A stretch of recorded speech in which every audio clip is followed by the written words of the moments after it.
classe. Alors aujourd'hui, je vais vous parler des points les plus sensibles, donc avec des schémas, des images. Je vais vous montrer moi ce que je sais, les frappes les plus efficaces qui pourront aller avec et s'accorder avec le type de point sensible. Donc je vous dis bon visionnage. Et donc il y aura 3 thèmes. Donc les thèmes pour moi qui me semblent les plus importants.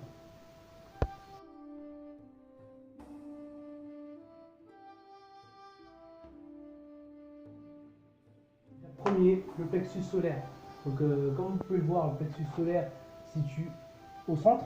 Donc, ici, il se situe ici. Donc, moi, mon sensei, il me disait pour le trouver, on faisait beaucoup de tsuki pour arriver à le trouver. C'est un point sensible pour sécher quelqu'un ou couper la respiration.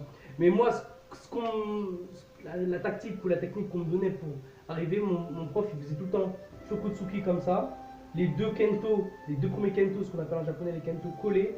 Et on venait ici. Et frapper toujours ici au milieu pour trouver ce plexus là.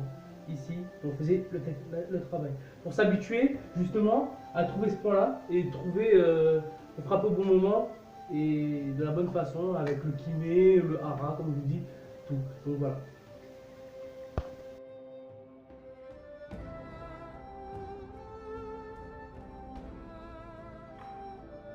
Le deuxième point, la carotide. On voit déjà tout ce qui est à base du coup pour provoquer pas de conscience au cas où. Mais là, ici, ce qu'on voit là, c'est la carotide. Donc il y a une manière de frapper. Moi, donc il y a le shuto ici. Et moi, le point pour moi qui me semble le plus rapproché de la réalité aussi, c'est le coup de Penchat Silat.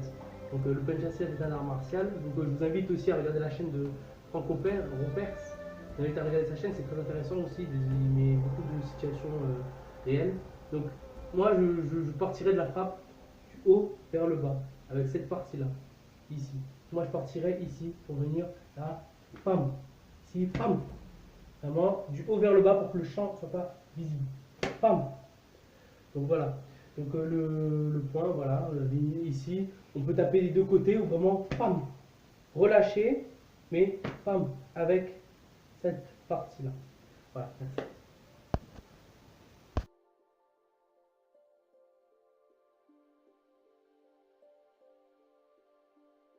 Ok, donc là moi on m'a toujours dit que, enfin mon sensei me disait souvent, c'est ce qui me faisait absorber, inculquer, c'est souvent les points vitaux se trouvent sur la ligne des points vitaux, donc on parle du front, en bas du nez, le plexus sur une ligne, les parties génitales, sur plein de trucs. Donc ici on a les points vitaux de la partie, donc comme je vous ai dit, le cou, le plexus, tout ça, mais bon après il y a des après, c'est une ligne après, sur le côté, il y a des trucs aussi. Mais il y a aussi la ligne vraiment du dos. Il faut partir sur cette base, les yeux, le menton.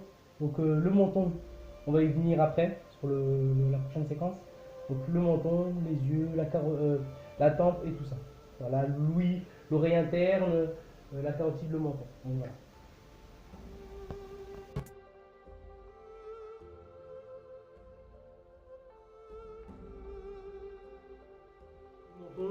C'est un crochet, tout ce qui est à base du menton ici, un point de carreau, c'est ce qu'on appelle souvent le carreau du boxeur.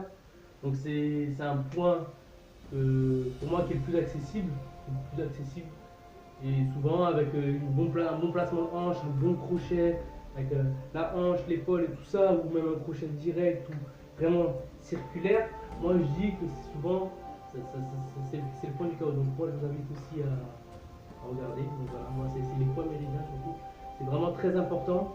Donc pour moi ça me semble aussi, et également ne sert pas que à nuire un adversaire ou mettre un adversaire hors de combat, mais aussi si on regarde bien, si on part d'un point au niveau de la médecine aussi, les points servent souvent à mettre hors de combat, certes, mais peuvent aider aussi également à guérir. Voilà. Ça c'était tout ce qui était tous les japonais, moi je dis que les meilleurs qui pourraient être les meilleurs en arts martiaux, c'est les médecins.